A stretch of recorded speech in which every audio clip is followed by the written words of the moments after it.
പൊടുന്നനെ ഷിരൂർ കുന്നിടിഞ്ഞു.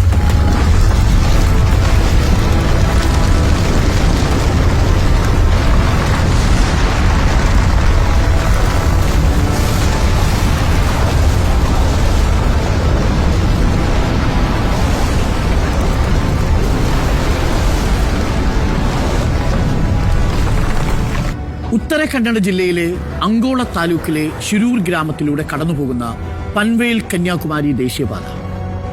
ഈ ഷിരൂർ കുന്നിന്റെ ഓരത്തായി ദീർഘദൂരം യാത്ര ചെയ്തു വരുന്ന ലോറി ഡ്രൈവർമാരും മറ്റു സഞ്ചാരികളും ഞാനിപ്പോൾ ഇരിക്കുന്ന ലക്ഷ്മണ ബൊമ്മയുടെ കടയുടെ മുന്നിൽ വിശാലമായ ഈ സ്ഥലത്ത് അവർ വിശ്രമിക്കാറുണ്ട്. നദിയുടെ ഭാഗത്തായി 47-കാരനായ ലക്ഷ്മൺ നായിക്കും ഭാര്യ ശാന്തിയും നടത്തുന്ന ചായക്കടയുണ്ട്. ലക്ഷ്മണന്റെ വീടും കടയ്ക്ക് തൊട്ടടുത്താണ്. ജൂലൈ 16-ാം തീയതി ചൊവ്വാഴ്ച 3:50 അർജുൻ ഞാനിപ്പോൾ നിൽക്കുന്ന ഈ സ്ഥലത്ത് ലക്ഷ്മണയ്യയുടെ ചായക്കടയുടെ തൊട്ടുമുന്നിൽ വിശാലമായൊരു പാർക്കിംഗ് സ്പേസിലെത്തി. അവിടെ കിടന്നുറങ്ങുന്നു. 5:30 സുഹൃത്ത് വന്ന് വിളിക്കുന്നു. അപ്പോഴും സുഖനിദ്രയിലാണ്. ചില്ലുകളെല്ലാം പൊക്കിയിട്ട് ഭാരത് ബെൻസിന്റെ ലോറിയിലാണ് കിടന്നുറക്കം. അർജുനെ അവസാനമായി കണ്ട ലോറി ഡ്രൈവറും ഈശ്വരമംഗലം സ്വദേശിയായ സവാദ് പറയുന്നത് 5:30-ക്കും അർജുനെ അവിടെ സ്പോട്ട് ചെയ്തു എന്നാണ്. ഇവരൊരുമിച്ചാണ് ബൊൽഗാവിയിലെ രാംനഗറിൽ നിന്ന് ലോഡെടുത്ത് യാത്ര തുടങ്ങിയത്. മഴ പെയ്യുന്നത് കാരണം അത് പറയാനാണ് സവാദ് ലോറി നിർത്തി അർജുനെ വിളിച്ചത്. അപ്പോൾ സമയം പുലർച്ചെ 5:30. 3:50-നെത്തി ഉറങ്ങാൻ കിടന്ന് അർജുൻ ഗാഠനിദ്രയിലാണ്.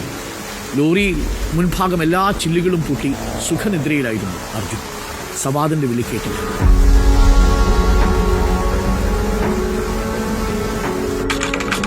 സമയം 8:33. പൊടുന്നനെ ഷിരൂർ കുന്നിടിഞ്ഞു.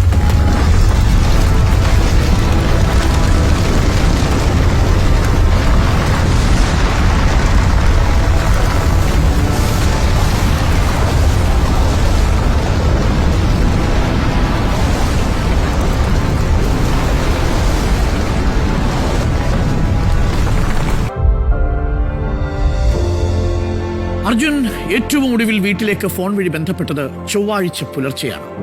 പിന്നീട് അർജുനെ കുറിച്ചുള്ള ഒരു വിവരവുമില്ല.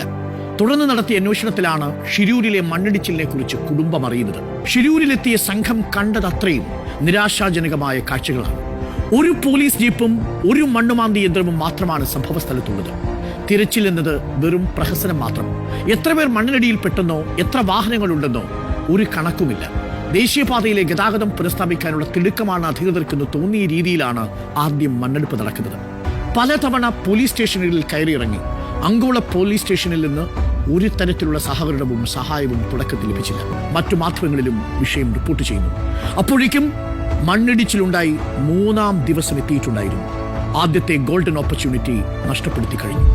രക്ഷാപ്രവർത്തനത്തിന്റെ സുവർണ മണിക്കൂറുകൾ നഷ്ടപ്പെടുത്തിയതിന്റെ നിരാശയിലാണ് കുടുംബം. ആദ്യത്തെ ഗോൾഡൻ ഓപ്പർച്യൂണിറ്റി, ആദ്യത്തെ 3 ദിവസം തീർച്ചയായും ജില്ലാ ഭരണകൂടം അത് നഷ്ടപ്പെടുത്തി കഴിഞ്ഞിരുന്നു. ഓർമ്മിപ്പിക്കുന്നു, അർജുൻ ഒറ്റപ്പെട്ട ഒരു ദുരന്തമേ അല്ല എന്നുള്ളതാണ്. ആ സാധ്യതകൾ ഇനിയും ആവർത്തിച്ചേക്കാം.